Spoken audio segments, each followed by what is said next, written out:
Hello everyone, welcome back to this channel. In this video, I will show you the easy and clear steps on how to add items to cart Amazon Shopping on computer.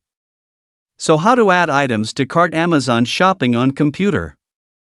Make sure you keep watching this video until the end. Let's get started right away.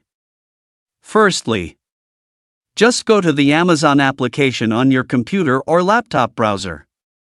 And this is the initial display on Amazon Shopping. Next, let's search for items by scrolling down, or directly by searching in the search menu. Type here. For example, I'm looking for PlayStation. Tap on the item you want to choose. Now here just move the cursor to the bottom right of the screen. Tap on the Add to Cart button. Now here the item has been added to the cart. To see it, tap Cart on the top right of the screen. Now here you can see that you have successfully added the item to the cart. So that's it, tutorial how to add items to cart Amazon Shopping on computer. Thank you for watching.